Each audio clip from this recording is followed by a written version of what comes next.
Президент Садыр Жапаров бүгүн Азербайжанга болгон мамлекеттик сапардын алкагында Физули шаарына келди. Физулинин эл аралык аэропортунда Кыргызстан менен Азербайжандын мамлекеттик жилектери илинип, килем төшөлдү, ардак кароол тизилди. Президент Садыр Жапаровду Азербайжандын президенти Ильхам Алиев тосуп алды. Мамлекет башчылары калктуу конуштарды реконструкциялоонун башкы планы менен таанышып, Агдам шаарына барышат жана Азербайжандагы Кыргызстан мектебинин курулушун баштап беришет.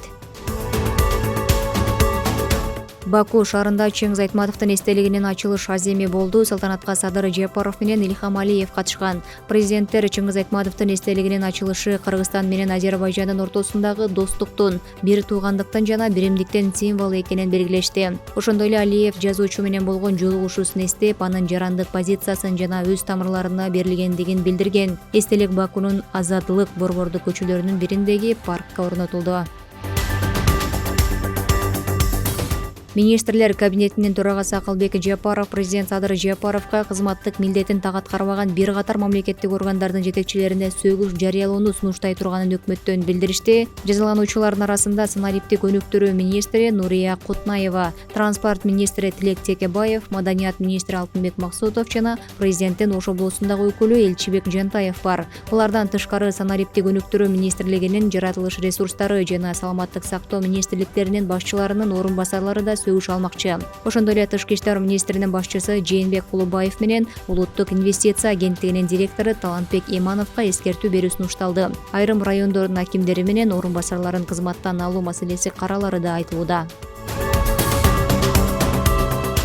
Бүгүн Жогорку кеңештин төрагасы Нурланбек Шакиев Монголиядагы расмий сапардын алкагында аталган өлкөнүн президенти Ухнагейин Хурэлсух менен жолугушту. Жолугушууда эки мамлекет ортосундагы саясий, экономикалык, маданий, гуманитардык алакаларды арттыруу маселелери талкууланып, байланыштарды бекемдөө багытындагы сунуш пикирлер айтылды.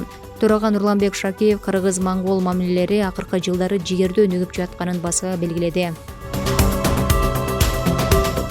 Мал көбөйүп, жер кыртышына суу сиңбей калууда. Бул тууралуу өзгөчө кырдаалдар министринин орун басары Урматбек Шамырканов Жогорку кеңештин жыйынында билдирди. Анын айтымында тоолордо чөп аз болууда, селдин жүрүшүнө курулуштардын тиешелүү талаптар сакталбай жүргүзүлүшү, арык каналдардын жоктугу же тазаланбай таштандыга толушу себеп. Ошондой эле малдын көбөйүшүнөн улам тоодо чөп азайып, суу жер кыртышына сиңбей калып жатат, деди Шамырканов. Министрдин орун басары депутаттардын суроолоруна жооп берип жатып, соңку убакта локалдуу жаан-чачындар көп болуп жатканы дагы селдин себептеринин бири экенин белгиледи.